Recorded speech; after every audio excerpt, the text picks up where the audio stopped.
What's up, everybody, and welcome back to the channel. Colin Bracken here, and today we're working on a Can-Am 22 X3 XRS with smart shocks. This is a turbo RR, so it is a 200 horsepower model, but this will apply to really any side-by-side, really any vehicle, boat, you name it, whatever you want. So today we're going to be putting in a Fuseblock system.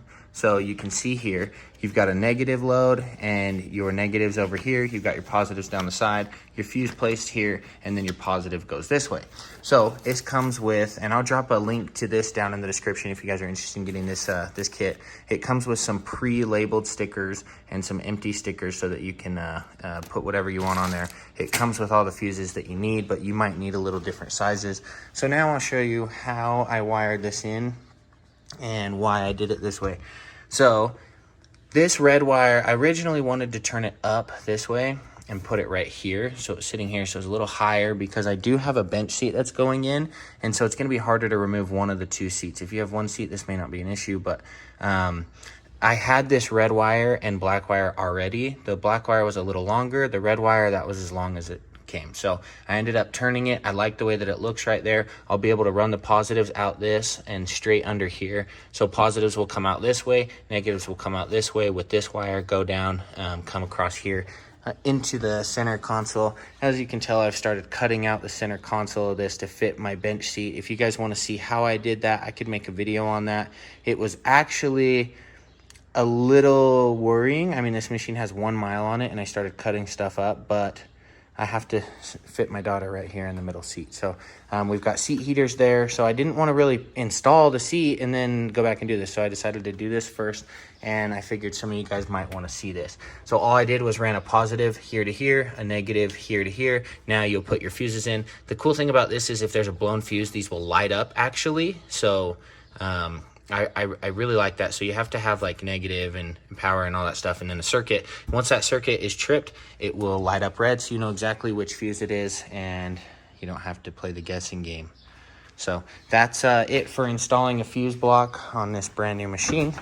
Give you guys a quick look at it. Sorry, my garage is a mess, huge mess right now, but anyway, I'm gonna go ahead and start getting everything wired up. We got rock lights, we're gonna do a sound bar, we're gonna do radios, we're gonna do seat heaters, we're gonna do USB chargers, you name it. So let's get to work.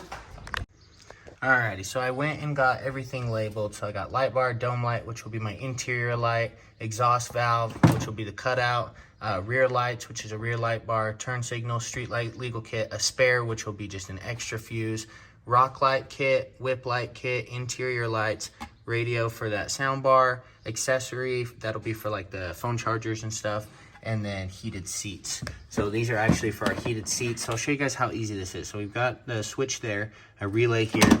All you do is you take this and you ground it to here, and then you take this and you put it to where it's labeled, and then you run your switch wherever you'd like to for whatever accessory you're using. So for the seat heater, I'm not sure exactly where I'm gonna put them yet. Maybe I'll put them like, I don't know, maybe I'll throw them like right here. So it's just right there, you just flip seat heater. I don't know, who knows? Maybe we'll put it underneath the seat, I'm not sure yet, but that'll be for another video. I just wanted to mainly show you guys the fuse block today and how simple it is to install and how clean you can make it look with a little bit of effort. Just real quick, I'm gonna hurry and show you guys. So I got my seat installed, I got the fuse block put in the back, and I'll show you guys exactly where. Right here is where I put my seat heaters. So you got passenger seat heater on this side, low heat, high heat, and off right in the middle. I completely forgot to put the fuse in, so I got to pull this seat back out, which is okay because I have to pull it back out to put lights in and do all that other stuff as well. So I'm not worried about that. Just wanted to show you guys where I ended up doing that. And I'll do, like I said, a full video later on all this other stuff. So we'll catch you guys on the next one.